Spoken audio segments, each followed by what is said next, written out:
JB Telma, des actualités unies, dynamiques et renversantes dans le journal TV. Ne tardez plus, vivez le meilleur des bons plans. Patimax, la qualité au meilleur prix. Ilchanao ni fampalalam Vaovao.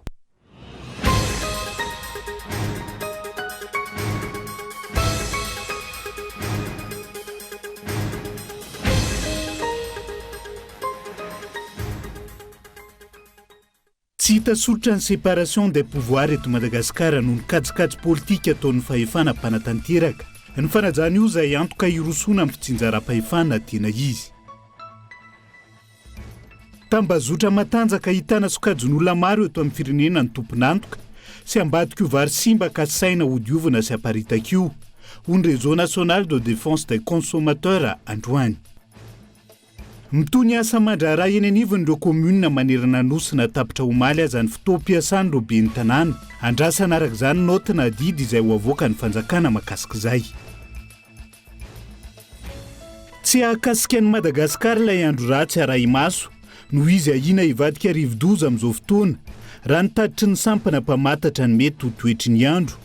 Ny rivo-doza ahakasika an'i Madagasikara izay vinavinaina ho roa ho an'ity taom-pahavaratra ity. Any velany higado na herinandro vitsy ny fifidianana filohan'ny pirenena ao Senegal. Misy 120 tamin'ireo kandida 3 no nahavita ny dingana voalohany izay isan'ny takiana amin'ireo kandida hirotsaka ho vidiana. Ny antsy prian'izay.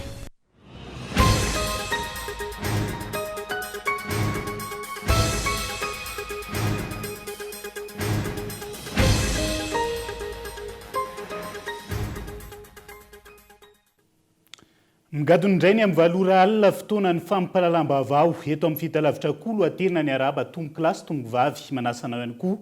Anaraka izany hatramin'ny farany avy hatrany dia matoa andahatsoratra nondeha hanokafantsika ny fampalalam-baovao amin'ity alina ity. Tsy hita sotra ilay antsoina hoe séparation des pouvoirs eto Madagasikara noho ny kajikajy politika ataon'ny fahefana mpanatanteraka amin'izao fotoana izao. Antoka raha hirosona amin'ny fitsinjaram-pahefana tena izy ankilan'ny fisiny io fisaraha-pahefana sy fanapareha-pahefana io. Mahakasika izay nondeha arahantsika ao anatin'ny matoa andahatsoratra. Mampanontany tena ny maro ankehitriny ny mahita fa ataon'ny mpitondra tsinotsinona ny vondrom-bahoaka paritra itsinjaram-pahefana. Tsy misy tokotany ny mikasika ireo ben'ny tanàna sy ireo mpanolontsaina. Izany hoe atao mbanin-javatra ary mijanona ho resaka ambony latabatra fotsiny ihany ilay antsoina hoe fitsinjaram-pahefana. Io fitsinjaram-pahefana io izay isan'ny teny mahazo laka rehefa fotoany ny fampielezan-kevitra. Saingy tsy hita ny fampiarana izany noho ninjay fa mahazo fahefana. Amin'ny ankapobeny, mizara telo mazava tsara ny fahefana anatin'ny fitondrana ny firenena. Fahefana mpanatanteraka, fahefana mpanao lalàna ary fahefana mpitsara. Io ilay antsoina hoe séparation des pouvoirs ary efa misy lalàna mazava tsara mamaritra izany sy ireo andraikitra sahan'ny fahefana tsirairay avy. Amin'ny ankapobeny, tsy tokony hifampijabaka na handray ny andraikitry ny fahefana iray ny fahefana hafa. Izany hoe tsy tokony hiditra amin'ny andraikitra sy ny asan'ny fahefana mpanao lalàna ny fahefana mpanatanteraka tahaka izany ihany koa ny fahefana mpitsara.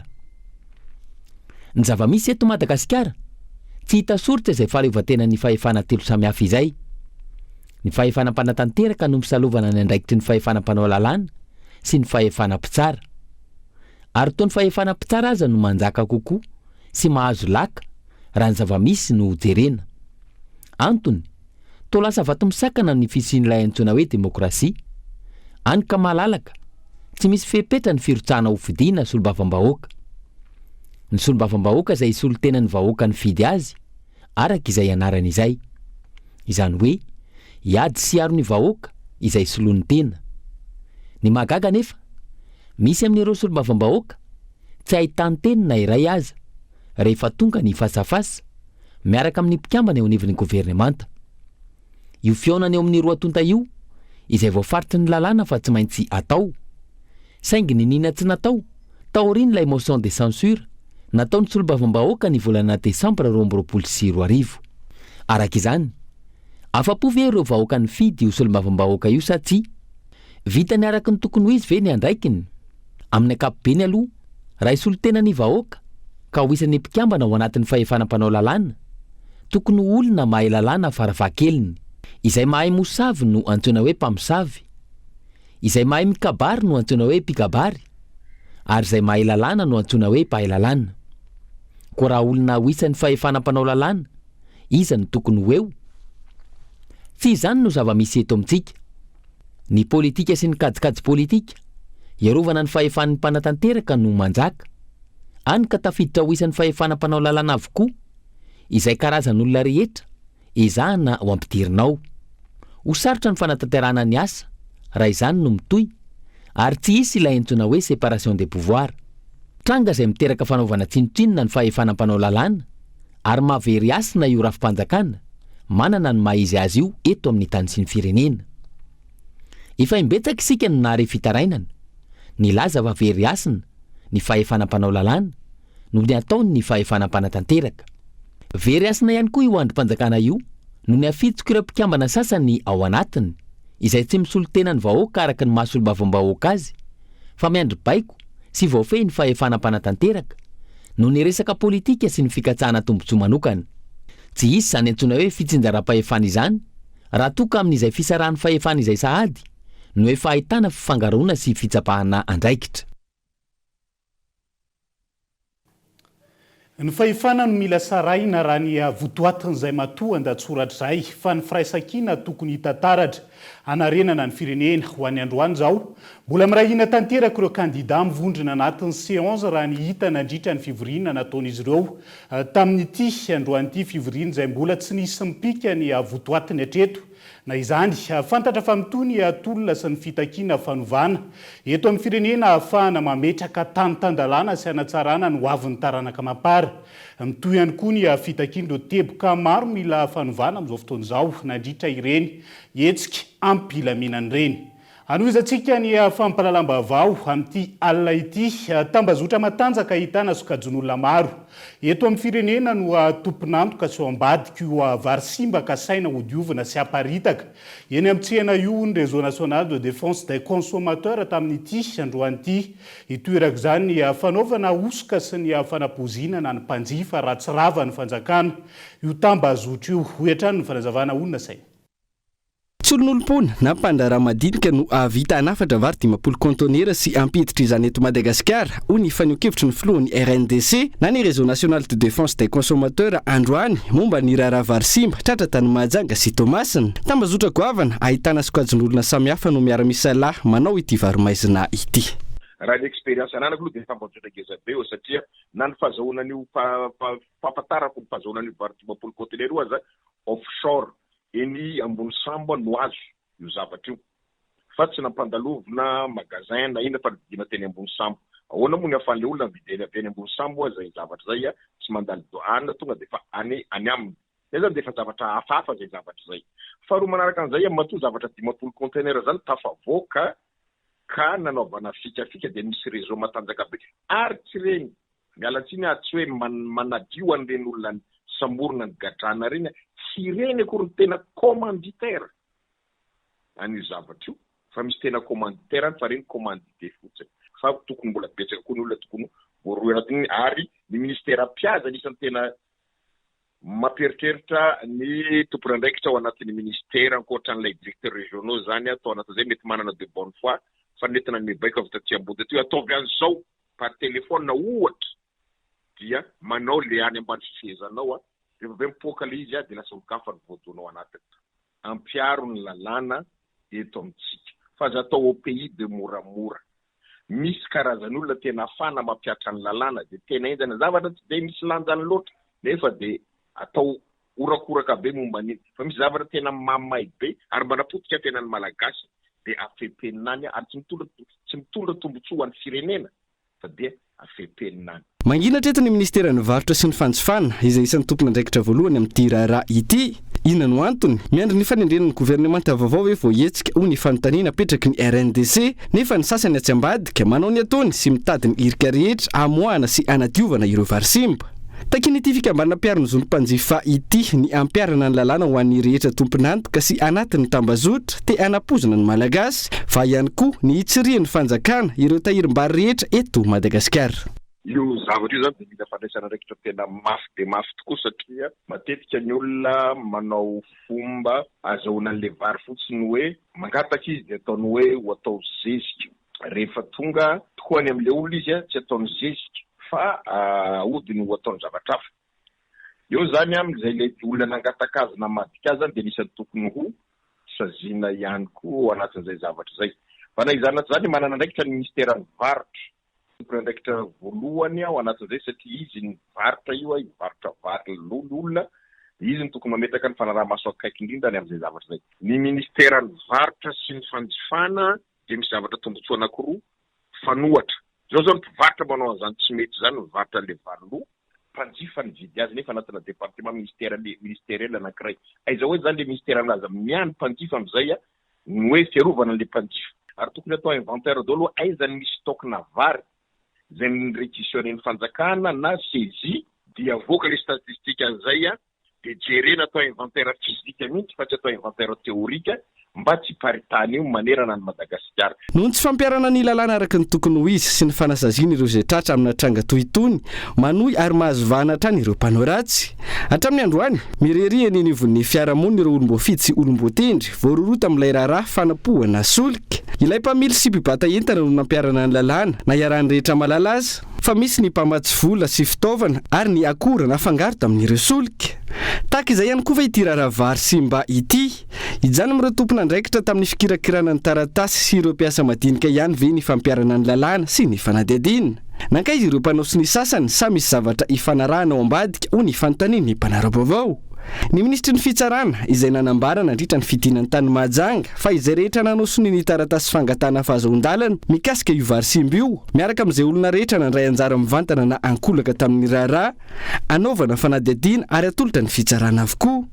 Ho fanatanterahana izany efa nisy ireo nahiditra ponja fa ny nanaitra no avahany ireo nampiarana ny lalàna fa tsy izay rehetra nanao ny sonia. Saina nanao ndraikitra izy ireo antony tsy nandraisana ny fepetra. Aiza ny toerana rehetra misy ireo olona voaroy amin'ny tiraraha ity amin'izao fotoana. Fanontaniana iandrasam-baliny amin'ny paky sy ny ministeran'ny fitsarana io fa eo am-piandrasana izay mampitombo ny fahamailoany ny mponina ao Mahajanga rehefa manjifa vary. Manahirana moa ilaza zava-misy amin'izao fiainana indrindra amin'ny zavatra mitranga misy satria rehefa ampigadrana fa mampatahotra na tena hoe lazetinao tsy tafamatra ka vary io marina tsy mazava ao tsy le sotegna fanjakana nanao signeny olana fa hoe ahoana tonga raha hita fipetraka avao taxe de douane ny assemblée tamin'ny taona lasa nampakatra etra atsika nandalo crise amin'ny valagna retiny nampiakarina ny taxe ka i raha zay vao maika nampiditra faserana ho an'le mpanafatrentana de tavelo raha io tratrany taona vaovao daholo nandeha nahazo vary ratsy azy ka i vary io arakaraka ny anao mividy vary raha jerenao le vary tsy mety ratsy sitrany ihany mividy ny vary gasy azona vary gasy be apongo hitanao zao hainao hoe vary gasy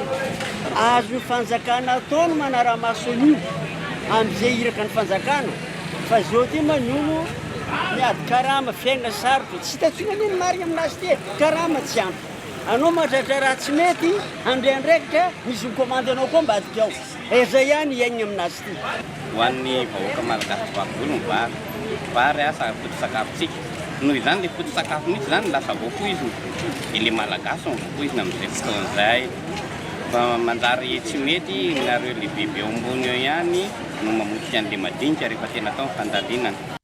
Mangina avokoa ireo tompona andraikitrisana ambaratongany amin'ity raharaha ity ary milaza fa miandry izay ministra vaovao. Miandratrika izany ny malagasy eo anatrehan'ity raharaha mahavoakasika mivantana ny aty filaniny ity. Makasika izay raharaha vary simba izay hatrany fa hiazo amin'ny toamasina vetivetsika. Mitarazoka ny famoahan'ny fanjakana fanapahan-kevitra makasika ny mety ho fandorana na tsy ireo vary simba izay tratra atao Tanandava toamasina faharoa. Ilaina ihany koa ny alalàna ny be sy ny maro ny vokatry ny fanadihadiana alalàna ny tena tompon'antoka ao anatin'izao raharaha zao. Erinora zafimanana kolo toamasina. Mikatona avokoa ny loharanom-baovao avy amin'ireo sampan-draharaha izay everina fa tompona andraikitra mahefa mahakasika ny fatratrarana ity raharaha vary simba ity.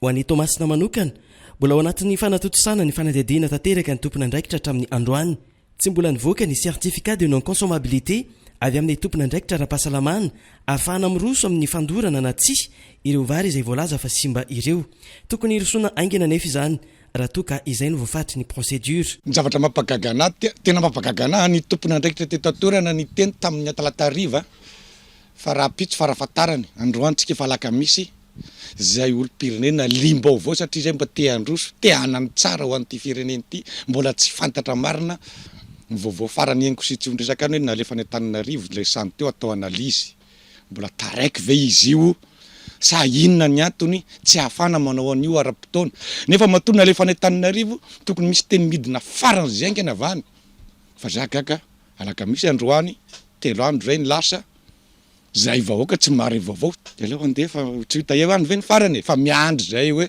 mba hivoaka ny marina amin'izy io izy ny tena tompona andraikitra amin'izy io nanafatra vesa ny tompona andraikitra ara-panjakana teto atoerana za aloha tsy mbola nahitany ny soratra amin'ilay vary fa raha ohatra hoe vary avy any ivelany ny efa simba ny nafarana de fanjakana ny tompona tokoa voalohany indrindrany amin'ny alalany tohaniny raha ohatra ndraiky efa tafiditra teto io fa nakatona tao anaty magasin de stockage n'ilay karana de za koa mbola miteny mbola misy andraikitra ngeda be ny fanjakana daholo zany satria ireo olona reo matoa nanafatra hitondra ny entany akaty ampiasa ny volana eto tia azo tombony izy fa zahay maniry raha maniry ho an'ny vahoaka tsotra vahoaka madinika mitovy anahy mba handeha farany zay ngena amin'ny procédure ary tokony ho avoaka ny androany arivo farafatarany de ho hitanay hoe ino marina le vary fa nidorana na ny potehana natao sakafom-biby. Antony maro no mety mahatonga ny fahasimbam-bary na de eo aza ny fenitra arahana amin'ny fomba fitateram-bary an-dranomasina sy ny fitahirizam-bary ao anatina seranantsambo ary tsy vo izao no nisina trangana vary loha tahaka izao. Ny vary simba dia tsy voasamba no nisy tamin'ity taona ty fa efa foisy foana io hatramin'izay tao anatin'ny fikirakarana vary miditra teto Madagasikara satria nisany niasa tao anatina manutention tena ko nandritran'ny taona maro de nafantatra ny fisiany zany vary simba zany natao anaty sambo natao anaty conteneur de misy foana ny avarie mikasika ny vary zay afarany na ny entana afara ary zay mahatonga le hoe misy assurance foana io ninona zavatra atao tindray mitoraka ty nefa na le tany Majunga na le Tomasina zay enitsika am'izao fotoana zao dia zavatra foisy io fa ny intention ny tomponentana no mety mampiavaka azy ninona tenenina natao anaty sambo io natao anaty conteneur de mety misy fahalemana de rehefa lena ny vary miboka ao anatin'ny hafanana dia tsy maintsy simba. Ny zavatra azo tenenina raha ny tena izy dia tsy misy vary vao miala any potiny na avy any Inde na avy any Pakistan na avy any Chine na avy taiza zany hoe tonga dia moisi na misy avarie zany fa tena pitaterana tena anaty sambo na leo anaty sambo en vrac na ao anaty conteneur eny mahatonga an'io satria mety miteteny kala na mety miteteny conteneur ary mety miditra rehefa mahery ny rano de mety miditra amin'le aération ny conteneur ny rano de miteraka ny moisissure aveo fa io anefa dia azo triena foana hatrany natao anatin'ny vrac ao anatina sambo zay mandeha amina 17 000 tonnes na 15 000 tonnes na 4 tonnes fa na efa nataonay dia vary 17 000 tonnes de misy foana io ary atokana foana rehefa tonga ao anatin'ny magasin port de anjarany io moa zany tsy maintsy ray alain'ny tompony azy satria ny magasin port tsy azo ametrahana entana mihoatra ny fepitona zay fanarahana de anjaran'ny tompony mitondra ny eny magasin de mety manao ny traitement sy manadio an'iny na mivarotra an'iny any amin'ny atao sakafom-biby le izy fa amin'ny ankapobeny dia zavatra foisy ny moisissure na vary fa miankina amin'ny emballage zany hoe ny conteneur sy lay sambo io ka ny amin'ny conteneur rehefa ratso ny andro de miditra amin'ny aération ny rano de rehefa lena le vary noho ny hafanana ao anatin'ny conteneur dia miteraka ny moisissure iny samby tompona andraikitra amin'io daholo no amin'ny ankapobeny niza zay mahita an'io zay mafantatra satria io ane raha vao mivoaka ny port raha amin'le vary miditra ny vrac izy de tonga de efa fantatra localisé fa ny le vary ao anaty conteneur izy raha tsy efa soka raha tsy efa tonga any amin'ny entrepôt sokasokafan'le tompo le izy tsy hita ny quantitéany fa ny zavatra mety ho détecté alohan'ny fotoana dia ilay fofon'ilay vary lo dia tsy voatazon'ny conteneur satria misy aération ny conteneur ka dia tokony sambo mailo sy anaramaso an'izay ary tsy alaim-panahy hivarotra vary simba ho amin'ny vahoaka malagasy fa famisaviana zany satria ny vary rehefa lo tratran'izay moisissure zay dia mitondra aretina ary aretina mety hahafaty. Ankoatra ny vokatry ny famotorana sy ny fanadiadiana, andrasana hatrany ny fanampanazavana avy amin'ny tompona andraikitra mahefa, ahalalana ny fisin'ny tandrevaka na ihany koa ny etsik'ombakombo avy amin'ny tompona andraikitra isanambaratongany ka nahatongavana amin'izao fikasan-dratsy izao. Ojantsika eo ny makasika izay raharaha ary tsy mizay ho any androany fa hoe zahantsika ho alalinina trany arotateny natao anatin'ny fampahalalam-baovao ahafahan'ny rehetra mahafantatra ny tena zavamarina ao ambadika izay. Vaovao ny politika midika ho firaisana tsokombakomba fampitriana ny firenena ary tsy firarahina ny vahoaka malagasy ny fidirana anatin'io gouvernemanta tatarihan'ny tsay Christian io hony teo anivo ny prositeny tamin'ity androany ity. Io no antony tsy andraisana izy ireo anjara ao anatin'izay ihany koa ity gouvernemanta tarihany tsay ity ho ny fanazavana izay tsy anotenaina iovafirina hitondra fampandrosoana ho an'ny malagasy ihany koa. Tanela Mino Arso. Ankoatra ny vovonana RMTM sy ireo antoko politika maro tsy anatitra CV ary koa tsy andray anjara anatin'ny gouvernemanta tsay ihany koa ny avy eo anivo ny prositeny raha ny fanambarana nataon'ny mpandrindra nasionaly ny androany. Antony tsy zavatra antenaina sy iova ka andradrany ny malagasy fandrosoana sanatsara ny fiainana andavanandro ity gouvernemanta ity ho ny fanazavana. Aiza ho aiza amin'ny zavatra nataon'ny gouvernemanta na ny teo aloha na izao voahiditra izao moa ny mba famahana ny olana andavanandro ny vahoaka ohatra ny tsy fisindrano. Izy amintsika reo ny tsy mahita ny filaharany bidon jaune maneraka ny Antananarivo. Lasa ny tany androy no misy zany camion citerne zany nefa eto Antananarivo fa misy an'ireo camion citerne. Eto Antananarivo renivohitra raha zany vao maika moa ny any ambanivohitra any. Ny tsy fandriampahalemana fatatsika isan'andro ny olona voatifitra ny olona mba aiza ho aiza ny fandraisana anjara ny fandraisana andraikitra ny fitondram-panjakana. Ny zavatra manahirana vahoaka andavanandro ny lafiny ara-pahasalamana, ny lafiny ara-panabeazana, ny fisondrotry ny zavatra tadiavina amin'ny fiainana andavanandro ny vidim-bary sy ny sisa zany rehetrarehetra zany ka aminay dia firaisana tsokombakomba fambotrena firenena sy tsy firaharahiana ny malagasy ny fandraisana anjara amin'io gouvernemanta io nohon' zay no antony tsy andraisanay anjara amin'io gouvernemanta io. Mety ilaza kory zareo hoe zay koa tsy antso anareo, zay tsy andainga, zay koa tsy nantsona ary nanantsona izahay dia nanda tsy anaiky. Ankoatra izay, mibaribary ho hiatrany ny fanazavana fa fanamafisatoerana fotsiny ihany sy fampahoriana ny vahoaka malagasy izay efa tena latsaka katerena tanteraka amin'izao fotoana ny famerenana ny Prime Ministre Tsay Christian hitazona indray ny andraikitra maha Prime Ministre lehibe ny gouvernemanta azy mandritra ity fitondrana rajoelina ity.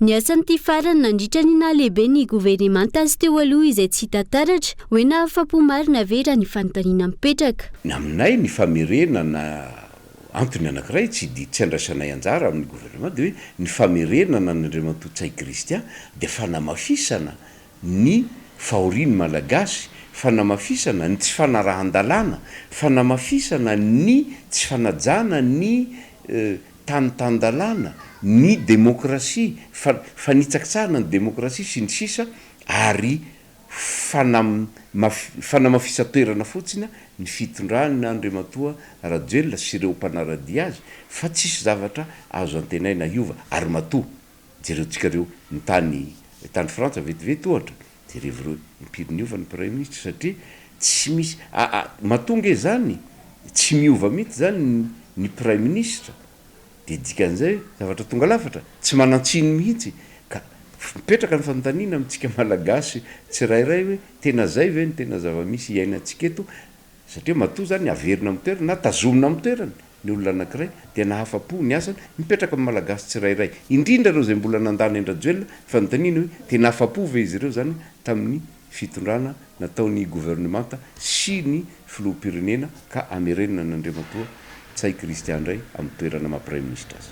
tsy ivina androany no natolotra ny filohan'ny repoblika Andry Rajoelina ny anaran'ireo izay mety handrafitra ny governemanta araka ny tolo-kevitry ny praiminisitra Tsay Christian ary ny farany herinandro izao no ivoaka ny anaran'ireo minisitra handrafitra izany governemanta izany araka ny fampitam-baovao avy eo anivo ny fiadidina ny repoblika.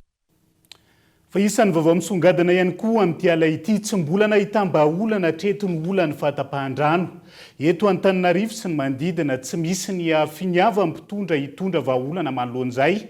Na eo aza ireo antso nataon'ireo komuna maro izay isan'ny tondra takaitra eo anatrehan'izay. Izao indray iampy ny fahatapahan-drano noho ny fanamboarana ny tobo famatsiana rano ao Mandriseza hoy ny tale jeneraly. Misahana ny rano eo anivon'ny orinasa Jirama tamin'ity androan'ity. Amantaonany maro tsy nasipana voazana ny tobo famatsiana rano lehibe ao Mandriseza, antony nahatonga ny fahatapahan-drano matetika teto Antananarivo sy ny manodidina tao anatin'izay volana vitsivitsy izay, hoy ny tale jeneraly misahana ny rano eo anivon'ny orinasa Jirama androany.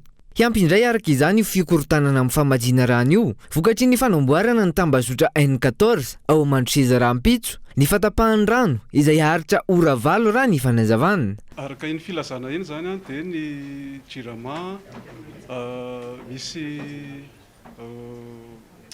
asa fikojakojana ao atao amin'ny tambazotra mamatsy ny herinaratra ao amin'ny tobo famokarana rano ao Mandriseza.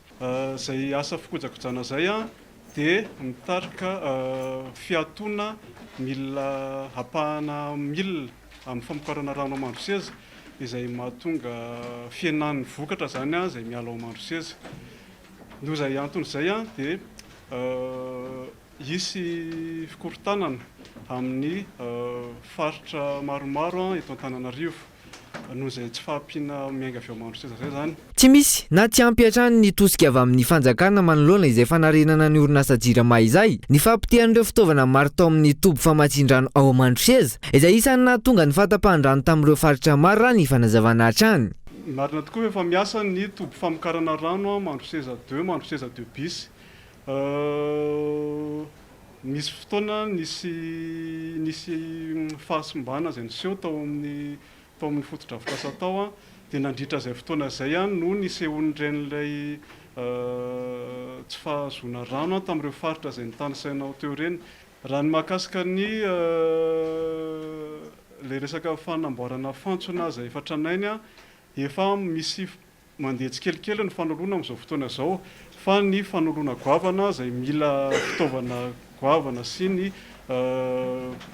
enti-manana lehibe mifanaraka amin'izay moa zany dia efa ho atomboka amin'ity taona ity ny tetikasa lehibe izay hovatsian'ny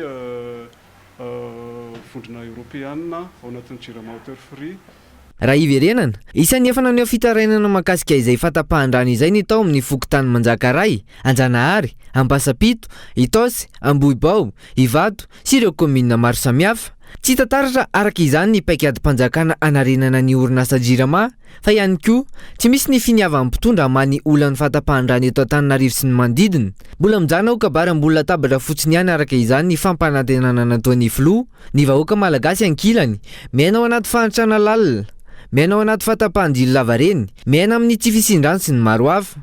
Andrasana araka izany izay mety ho fiova mipetsika ireo tompona andraikitra voakasika izany. Andrasana ihany koa ny vahaolana maharitra mikasika io famatsiana rano fisotro madio avy amin'ny orinasa Jirama io. Dia izay ihany koa no hoentsika amin'ny seny vetivety ao anaty doka fohy. Ny mahakasika ny fahatapera ny fotoam-piasana ny ben'ny tanàna sy ny mety ho fipetra ho raisan'ny fahefana mahefa eo anatrehan'izany rehetrarehetra izany. Eo ihany koa ny mahakasika ny andro ratsy izay ara-maso amin'izao fotoana izao isan'ny fanontaniana manitikitika ny maro ny hoe hivadika rivo-doza ve mety akasika ny Madagasikara ihany koa ve ao anatin'izay rehefa avy eo no anarahantsika izay mandrapitafa vetivety ary.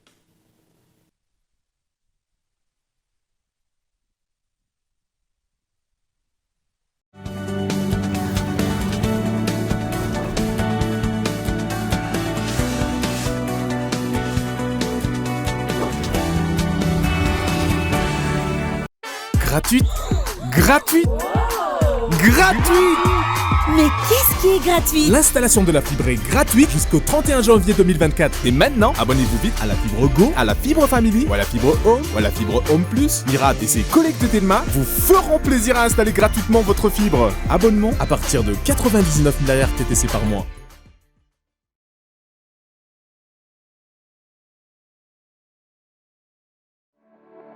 Professionnels ou particuliers, découvrez la colle Févicol SH.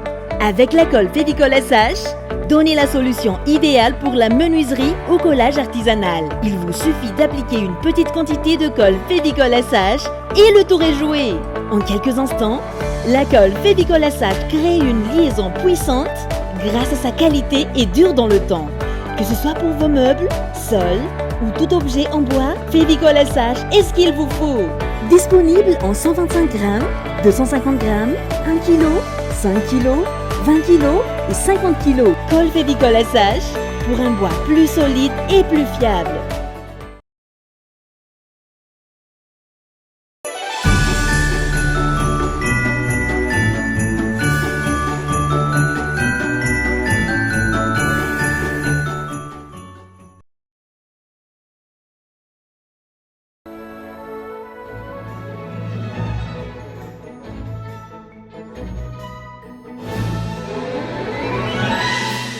Teteo ny andohan'ny cotibera sy ny cotile izay mbola akafiziny rehetra hatramin'izao na ny lehibe. Gotibera sy gotile ankafisy le fahaiza-manao tsy manantsahala.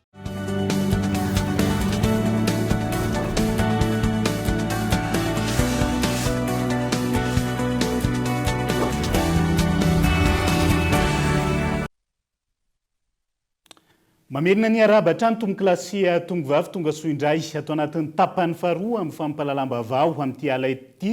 Avy hatrany dia tontolo ny fahasalamana no ndeha hanokafantsika izay. Manohitohina ny asan'ny farmasiana ny fandraisan'ny ministeran'ny fahasalamam-bahoaka ireo didy mpitondrana miisa roa.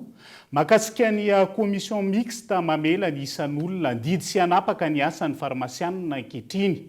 Lamin'izay noraisina tsy nisy afaka kevitry no lafitra hoy ny fanazavana ary iny izy ireo hanamafy ny kolokolo sy ny maro hafa manodidina izay. Nela Ranelson. Voatotonina ny asan'ny farmasiana sy ny maha izy azy ny olafitry ny farmasiana noho ny fivoahan'ny didim-pitondrana izay mirakitra any atao hoe komision mixte mametraka ny isan'ny olona miisa 20 andidy sy hanapaka ny asan'ny farmasiana toy ny fanokafana sy fanakatonana ny fivarotam-panafody. Tsy nandray anjara tamin'ny fanapahana io didim-pitondrana io ny teo anivony ny olafitry ny farmasiana raha ny fanazavana. Tsy mifanaraka ny voalazany ny code de la santé ihany koa izao fanapahan-kevitra izao. Manana ayay manoloana ny zanitranga izany izy ireo. Petraka ny komisiona io zany ny fanjakana dia ny tianay ho lazaina ihany koa dia hoe tsy mifanaraka amin'ny code de la santé na ny fehezan-dalàna io zavatra io fanohitra tanteraka satria ny fehezan-dalàna na ny code de la santé mametraka hoe maka ny hevitry ny olafitra ny fanjakana mikasika ny zavatra rehetrarehetra momba ny farmasiana momba ny fanafody. Be anay amin'ilay izy mantsy zany dia hoe voalohany aloha zany hoe ny hevitry ny olafitra aloha tsy nenoina faharoa tsy hanana ny lanjany sy ny tena andraikitra feno anatin'ilay izy ny olafitra fa olona ivelany aloha ny anao an'ilay izy ary ny tena be-nay olafitra dia varavarana misokatra makany amin'ny tsikombakomba sy makany amin'ny kolikoly le fisiny le fehezan-dalàna ireo. Tsy ho vato misakana ny fisitrahany vahoaka malagasy ny fahasalamana izy ireo ary mangataka ny fiaonana sy fitadiavana vahaolana mahakasika izao tranga izao miaraka amin'ny mpitondra.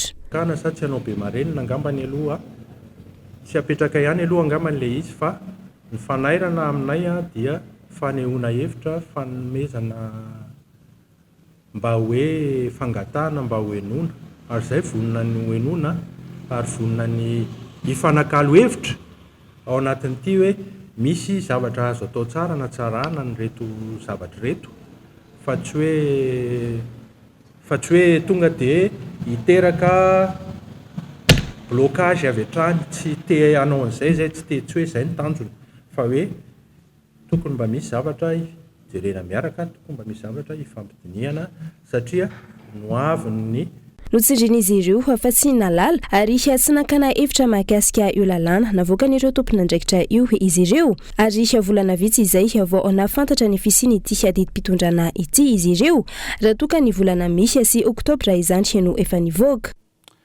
Vaovao ny fifidianana vetivety mitoy ny fanatanteran'ireo asa mandraray eny anivon'ireo komuna manerana nosy. Natapitra tanteraka omaly aza ny fotoam-piasan'ireo ben'ny tanàna amin'izao fotoan'izao.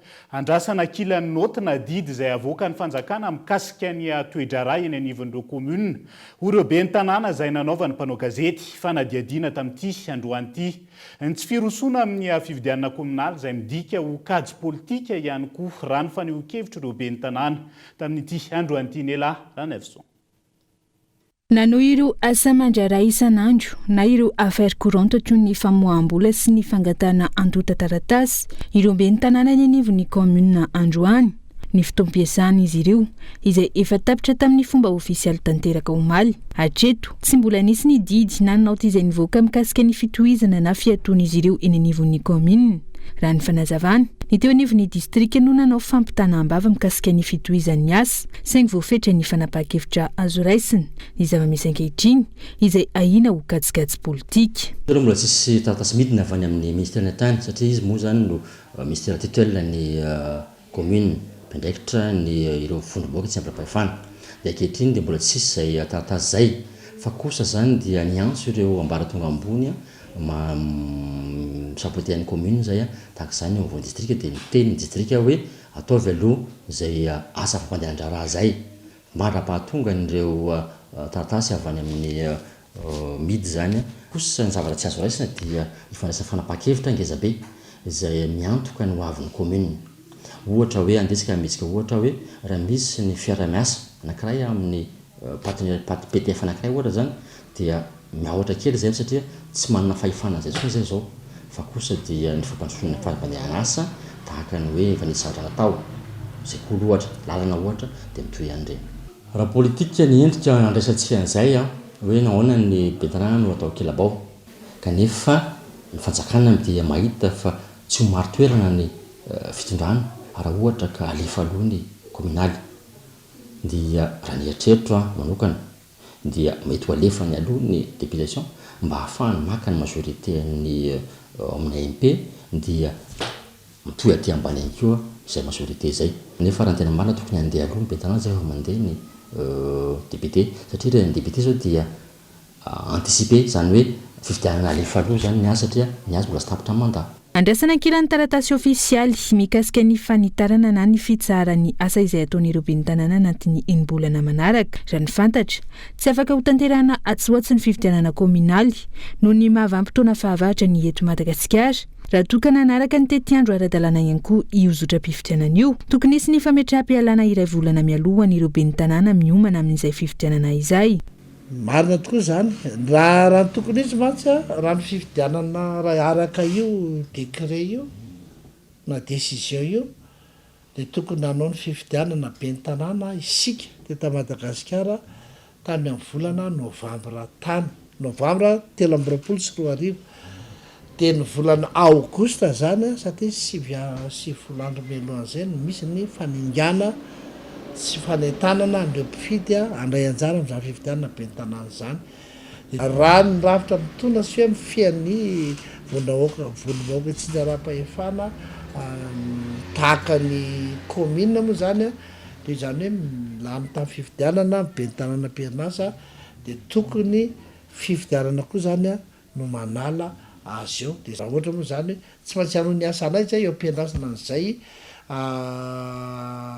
fifidianana zay dia tokony isy notification avy any fitonam-panjakana zany mametsanay mihitsy manao ny asanareo ianareo ny asanareo mahazatra ary zay koa moa zany efa vita daholo zany ny amin'ity resaka taona 2024 ity ny budget primitive zany esana sy ny vinavina ny dalàna rehetrarehetra ahafana manatanteraka ny asa azay ben'ny tanàna amin'ity manomboka ny 12 volana janoary androany. Manano sarotra ny fanatanterana ny asa eny anivon'ny komuna amin'izao fahatam-piarana fotoam-piasana izao mampanahy ny fanohizana ny asa tro ny fanaovan-tsony noho ny tsy fahafenoa ny fahefanaintsony.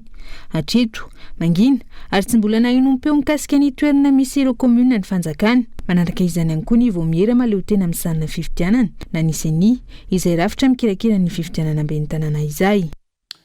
Pejin'ny toe-karena vetivety tsy misy fanantenana hatramin'izao ny fampiroboroboana ny sehatry ny fandraharana eto Madagasikara. Ho ny faneho-kevitry ny mpandinika toe-karena iray tsy hita ny politika mazava.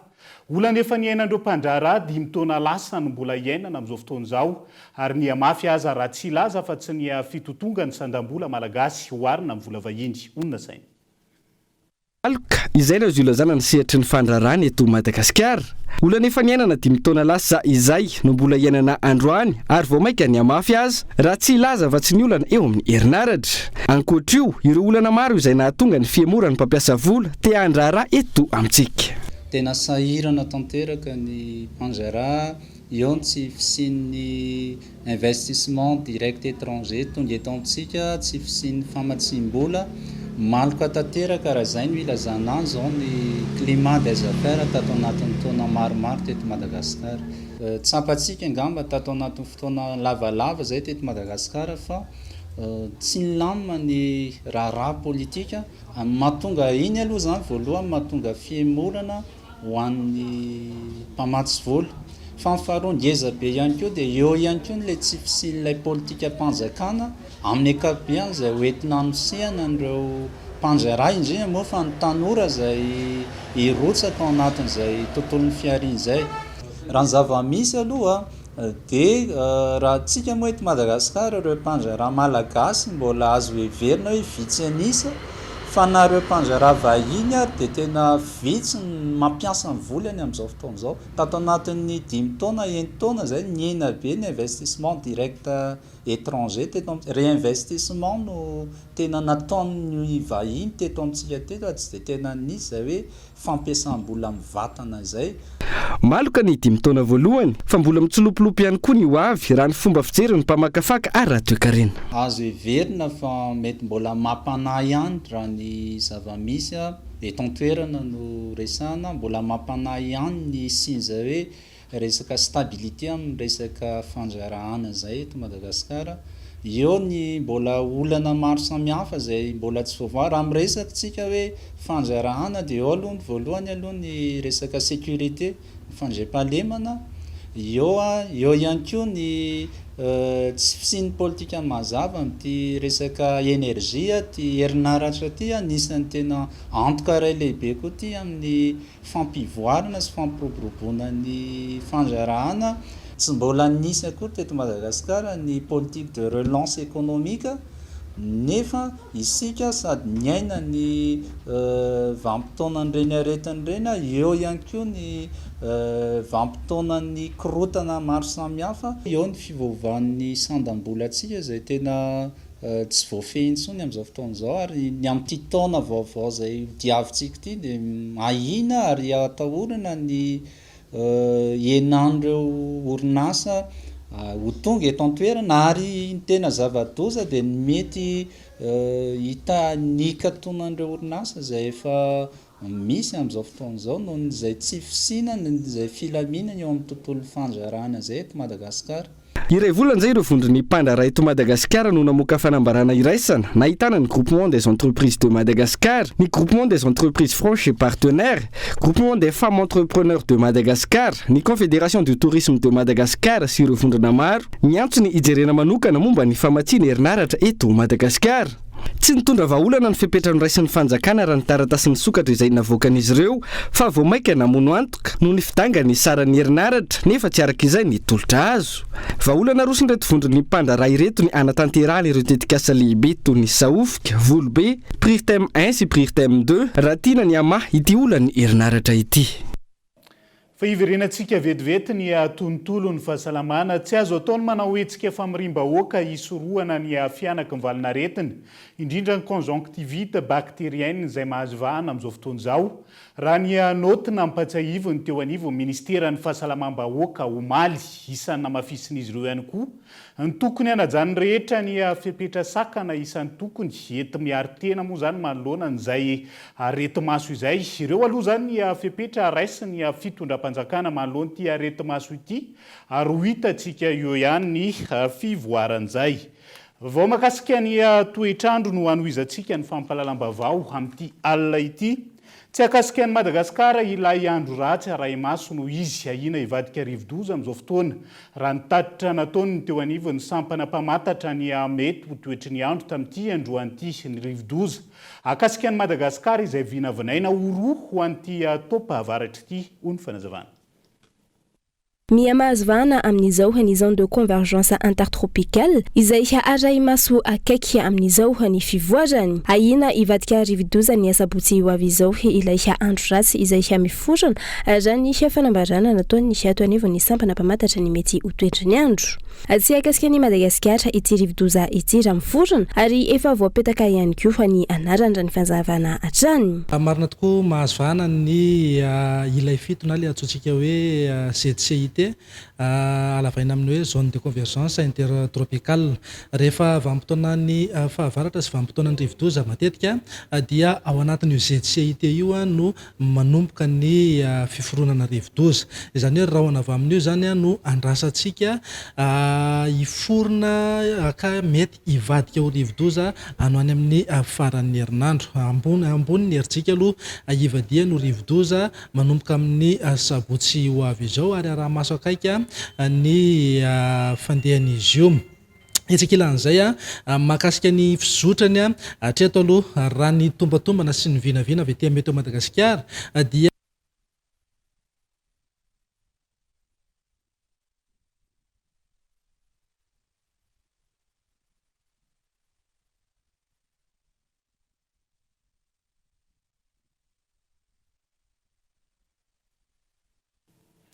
Ialana tsiny no lafin'ny ara-teknika noho izay tsy fahatomombana ny feo tao anatiny ny fanadiadina iny ezahantsika ho verenana izany rehefa tomombana araka ny tokony ho izy fa tohizantsika ny fampahalalam-baovao mitotongana ny fanabeazana ny maha-olona sy ny fitazana ho olom-banina raha ny fiarahamonina malagasy ankehitriny no jerena ho ny faneho-kevitry ny olom-pirenena sendra ny mpanao gazety tamin'ity androan'ity pirofon'izany mahakasika ireo fihetsika tsotra mariky ny fahalalam-pomba izay zary adinodino maro ny fanaovana azy amin'izao fiainana amin'ny fiainana andavanandro ilaina hatrany ny fahatsiarovana ireo hampirindra ny fiarahamonina risan'izany ny fisaorana izay marihana androany ny andro maneran-tany ho fankalazana azy.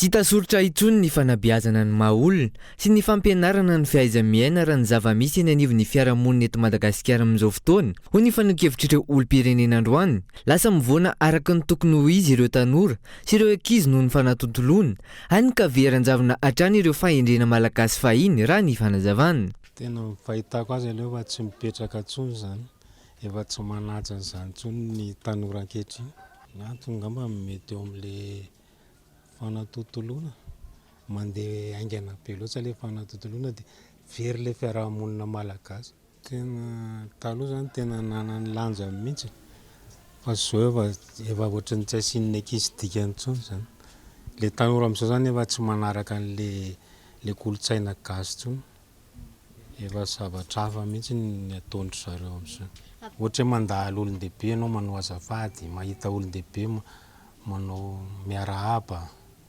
raha eny ambony bus zao dia mahita olon-dehibe anao dia mitsanga fa zao tsisy manao an'izany intsony ohatran'ny efa verivery ihany tsy ohatran'ny taloha zany fa sarotsarotra amin'izao taloha aloha fatra-panaja mandalina tsara ny ankizy taloha hoe manankiray aman-dreny fahalalam-pomba fa amin'izao efa sarotsarotra mitaiza tanora amin'izao fotoana izao ohatran'ilay ilay teknôlôjia efa mandroso loatra dia lasa mivoana ny toe-tsain'ny tanora amin'izao fotoana.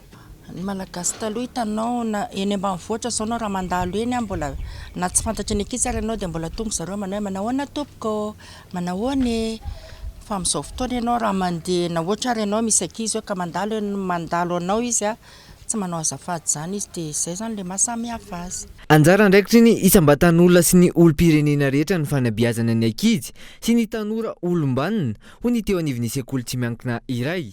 Resaka civisme amin'izao fotoana aloha dia hita hoe lasa tsy dia tena hita taratra intsony mila verina matetika ilay izy na dia hoe tafiditra anaty fandaharam-pianarana, tafiditra anatin'ny fanetsiketsehana isan'andro ho an'ny ankizy izany. Ny sosikevitra sy ny zavatra tokony atao aloha dia tsisy afa-tsy ny hoe fanetanana ihany dia mianga avao amin'ny ankohonana. Marina hoe sekoly manabe fa mianga avao amin'ny ankohonana ihany koa ilay izy ndray aman-dreny manentana foana dia ny aty ampianarana manamafy dia izay rehetra manandraikitra fanabeazana na any am-piangonana na eny amin'ny fiarahamonina dia tanina koa zany andray anjara biriky. Tsy mampaninona mihitsy, tsy maninona teny amin'ny ankizy zany hoe tratry ny taona ary toa tsy miarahaba toa izao e. Tokony hamafisina hatrany ny fanabeazana ny tanora sy ny ankizy amin'ny fahalalam-pomba sy ny fahaiza-miaina ho hatrany ireo mpisehatra amin'izany. Manana anjara andraikitra goavana ao anatin'izany ihany koa ny fanjakana, ny olom-pirenena, ny fikambanana sy ny maro samihafa. Tsy aivina, androany ny fankalazana ny andro maneran-tany ho an'ny fisaorana. Ny azon'ny vankolakany io araka ny ohabolana malagasy ny tanina nirina no tsara.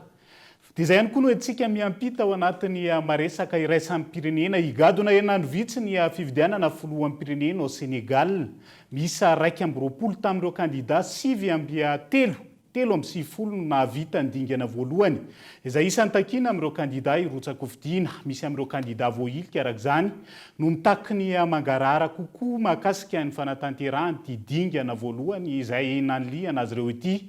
Ny fifidianana fihodinana voalohany any an-toeran'izay ho tanterahana ny 5 febroary ho avy izao raha iverenany.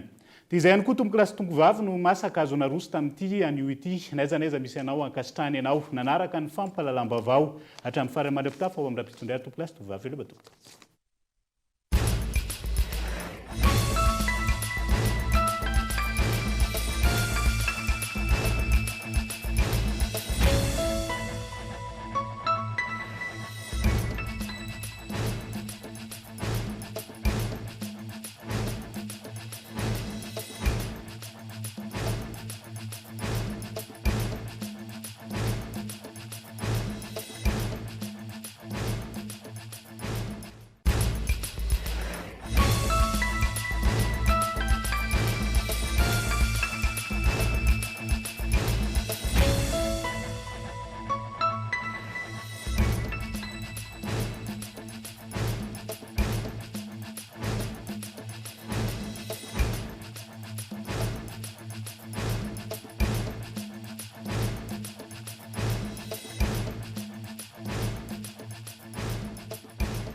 Ne tardez plus, vivez le meilleur des bons plans. Patimax, la qualité au meilleur prix.